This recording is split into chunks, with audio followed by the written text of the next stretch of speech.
Vasanth TV ரசிகர்களுக்கு வணக்கம். இன்னைக்கும் நம்மளுடைய சினி பூத்துல சினிமா பத்தின பல விஷயங்கள் தான் பார்க்க போறோம்.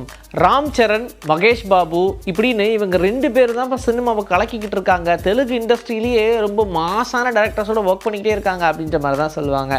அதில் எஸ் ராஜமௌலி அவர்களாக இருக்கட்டும், சுகுமாராக இருக்கட்டும், இவங்க ரெண்டு பேருமே மாசா இந்த படத்தை காட்டணும் அப்படின்றதுக்காக பயங்கரமாக உழைக்கக்கூடிய ஆட்கள். ஏன்னா சுகுமார் அவர்களுடைய புஷ்பா 1, புஷ்பா 2 பார்த்துருப்போம். அண்ட் ராஜமௌலி அவர்களை பற்றி சொல்ல வேண்டியதே இல்லை. நிறைய படங்கள் அப்படியே கொடுத்துக்கிட்டே தான் இருக்காரு. பிரம்மாண்டமா அப்படின்னு சொல்லலாம். ஆல்ரெடி ராஜமௌலியும் ராம் சரணும் சேர்ந்து ஒர்க் பண்ண படங்களான மகதீராவா இருக்கட்டும், இல்லைனா அதுக்கப்புறமா ரிலீஸ் ஆன RRR அப்படின்னு இந்த திரைப்படங்கள் எல்லாமே மாஸ் அண்ட் கமர்ஷியல் ஹீரோவோ ஒரு டிரான்ஸ்ஃபர்மேஷன் கொடுத்துச்சு அப்படின்னு சொல்லலாம். ஒரு பிரம்மாண்டமான ஹீரோ அப்படின்ற அந்தஸ்தே ராம் சரணுக்கு வாங்கி கொடுத்த திரைப்படங்கள் தான். அப்படி இருக்கும்போது எப்பெல்லாம் ராஜமௌலி அவரை மீட் பண்ணுவாரோ அப்பெல்லாம் அடுத்து என்ன படம் பண்ண போறாங்களோ அந்த படத்தை பற்றின டிஸ்கஷன்லாம் வைப்பாங்க. அப்படிதான் அடுத்ததா சுகுமார் அவரோட சேர்ந்து ஒரு படம் பண்ணுறதா நம்ம எல்லாருக்கும் நியூஸ் வந்துச்சுல, அதுவும் உண்மைதான். அப்போ அந்த படத்துடைய ஓப்பனிங் சீனை மட்டும் ஷேர் பண்ணுவோமே அப்படின்னு சொல்லி ஷேர் பண்ணியிருக்கார் போல. அப்போ ராஜமௌலி அவர்கள் எதுவுமே பேசலை. ஆனால் அவருடைய எக்ஸ் பக்கத்தில் சடனாக ஒரு போஸ்ட் போட்டு எல்லாரையும் ஆச்சரியப்படுத்திட்டாரு. என்னன்னா சுகுமாருக்கு இந்த படத்துடைய ஓப்பனிங் அப்போ ஹார்ட் அட்டாக்கே வரும் பாருங்க, என்னங்க சொல்கிறீங்க அப்படின்னு கேட்டால், ஆமாம் ரசிகர்கள்லாம் 6 வாரத்தில் அப்படியே சீட்டெல்லாம் நடுங்க போகுது, அப்படிப்பட்ட ஒரு ஓப்பனிங்கை வச்சுருக்காரு, நானே பிரமிச்சு போய் உட்காந்து பார்த்தேன் அப்படின்ற மாதிரிலாம் நிறைய விஷயங்கள் ஷேர் பண்ணி அந்த படத்துக்கு மேலும் இவர் ஹைப்பை கூட்டிட்டாரு அப்படின்னே சொல்லலாம். மகேஷ் பாபு அண்ட் ராஜமௌலி இவங்களுடைய காம்பினேஷனில் வாரணாசி அப்படின்ற படமும் கூடிய விரைவில் ரிலீஸ்க்கு காத்திருக்கு. அந்த படத்தை பற்றியே டாக் இன்னும் ஓயாமல் இருக்கிற நிலையில் சடனாக இவர் இப்படி ஒரு விஷயத்தை போட்டதுக்கு அப்புறமா இப்போ சுகுமாரோடைய திரைப்படத்துக்கும் பெரிய ஹைப்பு கிரியேட் ஆயிடுச்சு. அதிக சம்பளம் வாங்கக்கூடிய டைரக்டர்ஸ் அப்படின்ற போட்டியில் இப்போ அட்லியும் லோகேஷ் கனகராஜும் மேலே எங்கீல அப்படின்னு சொல்லி போட்டுட்டு இருக்காங்க. ஏன்னா அதிகமாக சம்பளம் வாங்கக்கூடிய டைரக்டர்ஸ் அப்படின்னு கேட்டால் ஃபர்ஸ்ட் எஸ் ராஜமௌலி தான் இருப்பாங்க. ஏன்னா இந்த இந்தியன் ஃபிலிம் அப்படின்னு பார்க்கும்போது அதிகமான சம்பளம் வாங்குறவர் அவர் தான்ப்பா அப்படின்னு சொல்றாங்க. ஒரு படத்துக்கு 200 கோடி ரூபாய் சம்பளம் வாங்குறாரு அப்படின்னு. அதுக்கு அடுத்தபடியா இருக்கிறது சுகுமார் அப்படின்றது தான். புஷ்பா படம் எடுத்தார் இல்லையா, அவர் ஒரு படத்துக்கு 100 கோடி ரூபாய் வாங்கினாரனால அவர் அதிகமான சம்பளம் வாங்குறாரு. அடுத்ததான் அனிமல் அப்படின்ற படம் எடுத்தார் இல்லையா, அதுக்கப்புறம் ஸ்பிரிட் அப்படின்ற படம் இப்போ எடுத்துக்கிட்டு இருக்காரு பிரபாஸை வச்சு.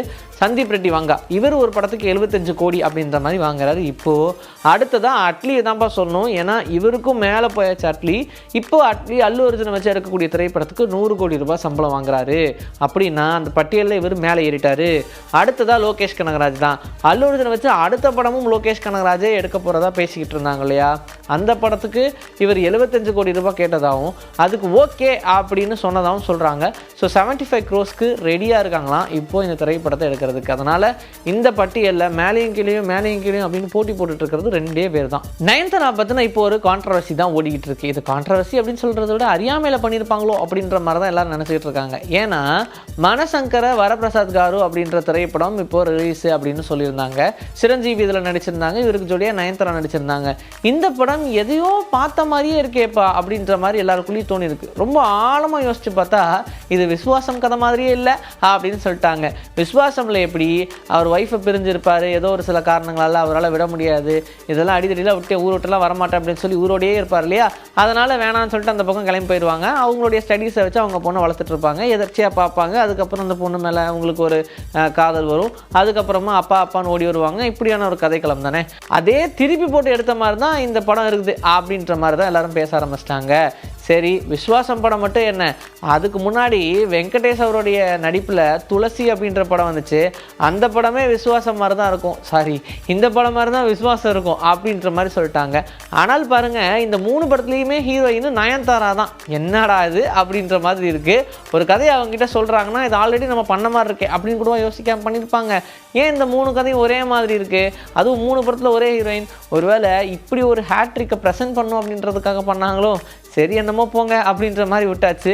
ஆனால் ஒரே கதையை திருப்பி எல்லா லாங்குவேஜில் எடுத்தாலும் அது கலெக்ஷன் எடுக்குது பாருங்க, அங்கே இருக்கு. முத்தையா அப்படின்னு சொன்னதும் இப்போ சுல்லான் சேது அப்படின்ற ஒரு படம் அவருடைய பையனையை வச்சு எடுத்திருக்காரு. அந்த படம் தான் இப்போ உருவாகிட்டு இருக்கு. இது இல்லாமல் அடுத்ததா அருண் விஜயை வச்சு ஒரு படம் எடுக்க போறாரு அப்படின்ற மாதிரி ஒரு அப்டேட். இப்போதான் ரெட்டத்தலை அப்படின்ற படம் அதெல்லாம் ரிலீஸ் அப்படின்லாம் சொல்லிட்டாங்க.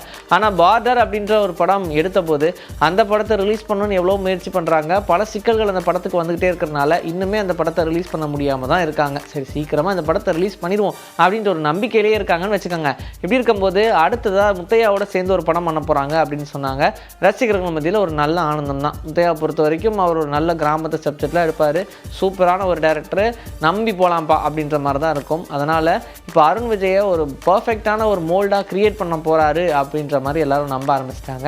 ஏன்னா இட்லி கடை படத்தில் அவர் கேரக்டர் வேறு மாதிரி எக்ஸ்பெக்ட் பண்ணோம். ஆனால் அது வேறு மாதிரி இங்கே போட்டுறையாச்சு. என்ன தான் நடக்க போதோ சரி பார்ப்போம் அப்படின்ற மாதிரி வெயிட் பண்ணிக்கிட்டு இருக்காங்க.